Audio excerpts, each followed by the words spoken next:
यहूदी मुसलमानों को इस्लाम तो नहीं सिखाएगा। यहूदी और ईसाई आखिर एक मुसलमान को कौन सा इल्म और तालीम दे सकते थे, यानी इल्म कैसा भी उसे हासिल करना चाहिए, चाहे वो मदरसे की तालीम हो या फिर स्कूल और कॉलेज का। लेकिन मुसलमान ने तालीम से ही दूरी बना ली। आज मुसलमान भारत में सबसे जाहिल कौम है। इल्म और तालीम से दूरी बनाने की वजह से मुसलमान दूसरी भाषाओं से भी अनजान है। भारत के मुसलमान आज भी कुरान से बहुत दूर हैं। कुरान अरबी भाषा में है। 1400 साल से लेकर आज तक रोज़ा, नमाज, खुतबा सब अरबी भाषा में होता है। मुसलमानों के लिए अरबी भाषा ही एक सबसे बड़ी समस्या है, क्योंकि अरबी भारतीय मुसलमानों की मातृभाषा नहीं है। भारतीय मुसलमानों की भाषा हिंदी, उर्दू, भोजपुरी, मराठी, तमिल, तेलुगु, मलयाली, कन्नड़, बंगाली है। इसलिए स्थानीय और क्षत्रिय भाषा ही मुसलमानों की मातृभाषा है। ऐसे में उनके लिए अरबी भाषा अपने आप में ही बहुत पराया है।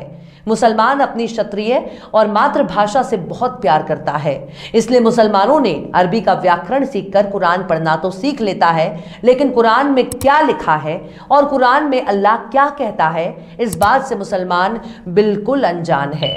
यानी मुसलमान अगर हाफिज़े कुरान भी हो जाए तब भी उसने केवल कुरान को रट लिया है, लेकिन कुरान के एक एक शब्द का अर्थ खुद उन मौलानाओं और इमामों को नहीं पता जो नमाज और कुरान पढ़ाते हैं।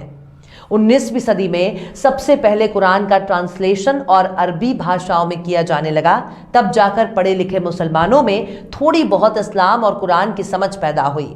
इससे पहले मौलवी साहब जो कह दें उसी को सच मान लिया जाता था, और मौलवी साहब जैसों ने ही मुसलमानों को कुरान पढ़ाकर भी कुरान से दूर कर दिया, और आज भी मुसलमानों को नए दौर के एजुकेशन सिस्टम से दूर रहे हैं। लेकिन आज भी हर मुसलमान कुरान को पढ़ना नहीं जानता, क्योंकि अरबी उनके लिए एक अनजान भाषा है। मुसलमानों में कुरान और अरबी की समझ रखने वालों को आलिम कहा जाता है। ये लोग मुफ्ती, कारी, अल्लामा जैसे नामों से पहचाने जाते हैं। बहुत ही कम ऐसे मुसलमान हैं जो खुद को मुसलमान समझते हैं, वरना ज़्यादातर लोग शिक्षा के अभाव में मुसलमान होने से ज़्यादा खुद को सैयद, मुगल, शेख, पठान, अफगान कहने में ज़्यादा गर्व महसूस करते हैं। तो ऐसे में सवाल है कि ऐसी जाहिल, बदकार और जातिवाद से दूषित कौम को आप किस नज़रिए से मुसलमान कहते हैं? जातिवाद के अलावा भी भारतीय मुसलमानों में एक और बीमारी ने बहुत ही तेजी से पांव पसार लिए हैं, और उसका नाम है फिरका परस्ती। मुसलमानों को धक्के मारकर पीछे धकेलने में जातिवाद और वैचारिक मतभेद की बहुत बड़ी भूमिका है। मुसलमानों में सबसे ज्यादा जातिवाद और मसलक फिरके हैं। इन्हें आप वैचारिक मतभेद वाले संगठन या फिर विचारधारा कह सकते हैं। इनको देवबंदी, वहाबी, बरेलवी के नाम से भी पहचाना जा सकता है।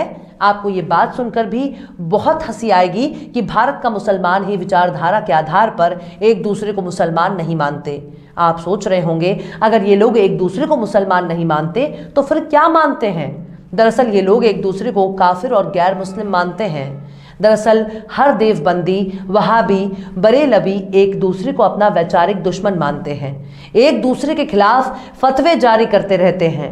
भारत के मुसलमान इतने निर्लज्ज हो चुके हैं कि इन्होंने विचारधारा के आधार पर अपनी अपनी मस्जिदें भी बनवा ली हैं। हर विचारधारा वाला व्यक्ति दूसरे विचारधारा वालों की मस्जिद में नमाज पढ़ने से परहेज करता है। एक फिरका तो खुद को बरेलवी कहता है और कहता है कि जो मुसलमान बरेलवी नहीं वो मुसलमान ही नहीं और कभी भी जन्नत में नहीं जाएगा।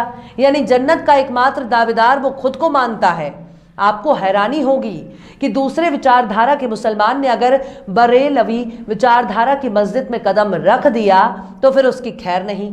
अगर वो बच गया तो शायद ही उसकी हड्डी पसली और इज्जत सलामत रहे।